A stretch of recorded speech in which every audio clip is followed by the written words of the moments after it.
My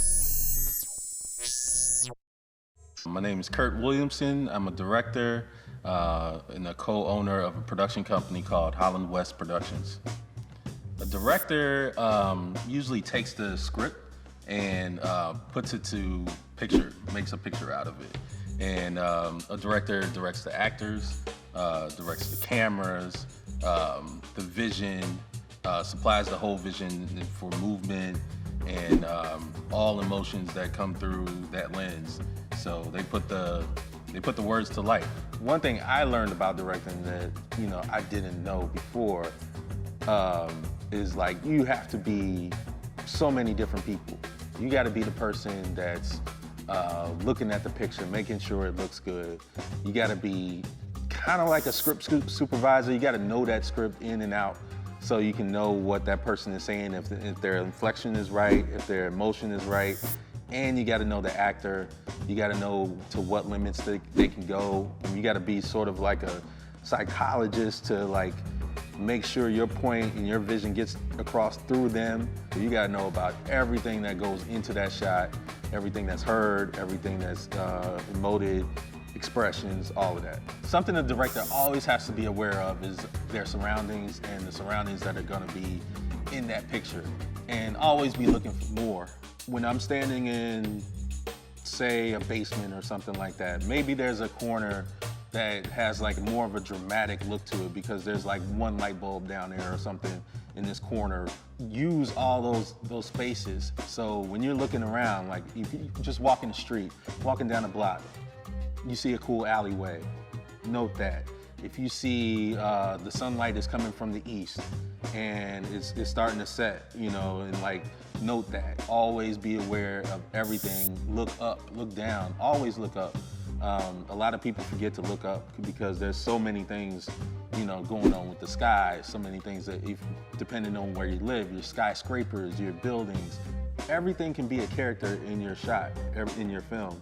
So always like be aware and be able to be versatile to capture some of those like magic moments that just happen in the atmosphere. It doesn't matter what tools you have.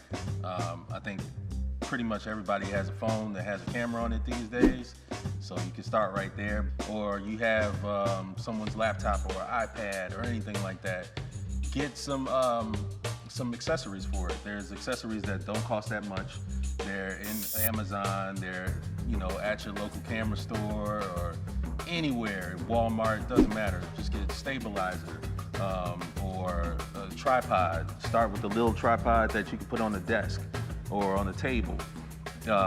There's lens attachments you can use. There's just so many ways. And then there's so many tricks within the phones these days. A friend of mine told me, like, how come you're not shooting in 24p on your iPhone? I was like, what?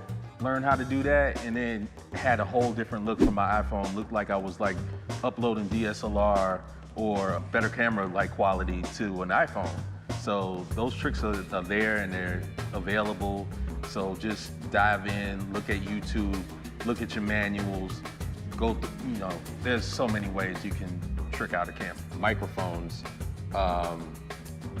there's microphones that are in your phone that are decent. There's enhancements you can do through apps on your phone to make the sound a lot more crisper, and you can edit that sound too. So I would say use those things.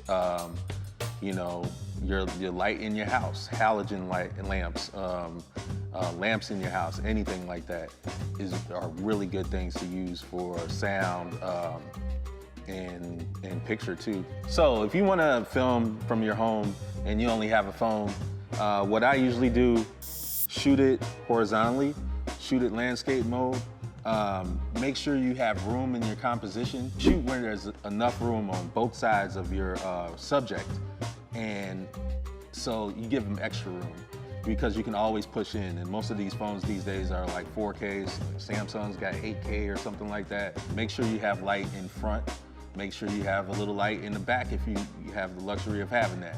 So if you can use sunlight as your main source of light, please do by all means. And a lot of these phones these days, they can detect when there's like too much light on the face or something like that, and kind of like neutralize it for you automatically without you having a whole, lighting director and gaffers around. Another thing is depth of field. You want to have some type of depth in your shot. So a lot of people, when they're on Zoom or they're on the phone, they don't really care about the background too much. Depth of field is when you have a subject that's in the foreground and you have enough space in the background, so you have that effect where everything is kind of focused in on that subject. So the subject, if you stand closer to the front of the room and have a lot of, you have a lot of space, maybe like 4 or 5 feet if you have it in the back, it just does wonders for your shot. Usually the thing that's in the foreground, your subject, is gonna be in focus. And then it gives like this little, fuzzy in the background. The rest of everything in the background won't be in focus, and that brings up your look so much more. There are many ways to use camera lighting to emote a certain mood. So you can use sunlight. Always, you think waking up in the morning, you're usually happy if you have the sunlight.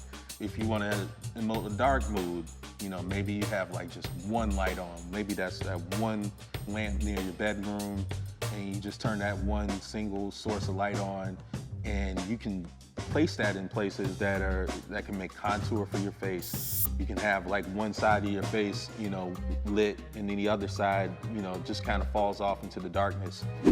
You can use moonlight, to give off that, eerie, maybe a horror look or something like that. Just, or a street light. There's so many different lights that are out there, and like just ways you can like manipulate that just by moving your camera around to capture that whatever effect you want from that light. No matter what type of equipment you have, if you have an iPhone 1 or iPhone 12, it doesn't matter. As long as you can get that sound, that picture out, make sure it works. Those are the building blocks. That's number one. And you're telling that story, and that story is coming through clear, and you can hear it. That's all you need to go right there. After that, it's all gravy after that. Like you'll start like getting bigger budgets. Maybe you use your Christmas money to like buy a better camera or put a better lens on there.